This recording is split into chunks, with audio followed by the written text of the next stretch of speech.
IBN 7 बना तीसरा सबसे ज्यादा देखा जाने वाला हिंदी न्यूज चैनल। IBN 7 हौसला है। मोदी जी चुप क्यों हैं? मैंने उस सदन में भी इस विषय में विस्तार से अपनी बात कही थी और इसलिए ऐसा कोई कारण नहीं है कि हमें चुप रहना पड़े। हम इन विषयों में वो लोग हैं जिन्होंने इन्हीं आदर्शों के लिए श्यामा प्रसाद मुखर्जी को बलि दिया है और इसलिए कृपा करके हमें देशभक्ति मत सिखाएं।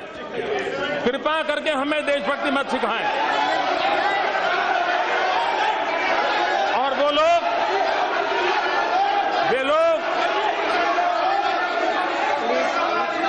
जिन लोगों के साथ, और मैं आपको कहना चाहता हूं, हमने कुछ बातों का क्लैरिफिकेशन मांगा है और जैसे माननीय गृह मंत्री जी ने कहा, वो क्लैरिफिकेशन आने के बाद, वह भी सदन को जानकारी दी जाएगी। और इसलिए मैं फिर एक बार कहता हूं, यह आक्रोश किसी दल का नहीं है, यह आक्रोश देश का है। यह आक्रोश उस बेंच का और इस बेंच का नहीं है, यह आक्रोश पूरे सदन का है। और हम एक स्वर से अलगाववादी ताकतों को, अलगाववाद को समर्थन करने वालों को और कानून का दुरुपयोग करने वालों को हम हमारा आक्रोश अभिव्यक्त करते हैं। और आने वाले दिनों में सदन जो एकता और अखंडितता के लिए प्रतिबद्ध है, उसके लिए जो भी आवश्यक कदम उठाने होंगे, ये सरकार उठाएगी। सदन में और देश में जो आक्रोश है, उस आक्रोश में मैं भी मेरा स्वर मिलाता हूं।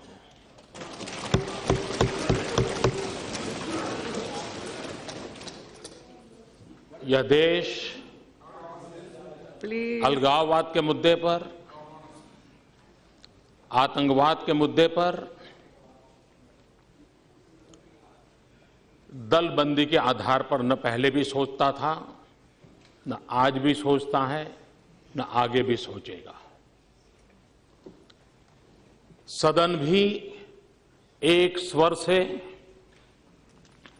इस प्रकार की किसी भी हरकत के प्रति अपना आक्रोश भी व्यक्त करें, जो आज किया है। और मैं इस सदन को विश्वास दिलाता हूं, मैं देश को विश्वास दिलाता हूं कि सरकार बनने के बाद जो कुछ भी गतिविधियां हो रही हैं, न वो भारत सरकार से मशवरा कर करके हो रही हैं, न भारत सरकार को जानकारी दे करके हो रही हैं। सदन के माननीय सदस्यों से आग्रह है कि आप समय आने पर अवश्य राजनीतिक टिप्पणियां करें।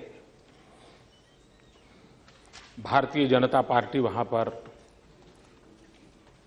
सरकार में हिस्सेदार हैं, इसके लिए आप उसकी भरपूर आलोचना भी करें और वो आपका हक भी है और होनी भी चाहिए। लेकिन हम ऐसा न करें कि देश की एकता के संबंध में हमारे भिन्न स्वर है। ये मैसेज न दुनिया में जाना चाहिए, न कश्मीर में जाना चाहिए, न देश में जाना चाहिए। और इसलिए मैं इस सदन को और पूरे देश को विश्वास दिलाना चाहता हूं कि सरकार ऐसी किसी भी हरकतों को स्वीकार नहीं करती है। देश की एकता और अखंडता में कोई समझौता हमें मंजूर नहीं है।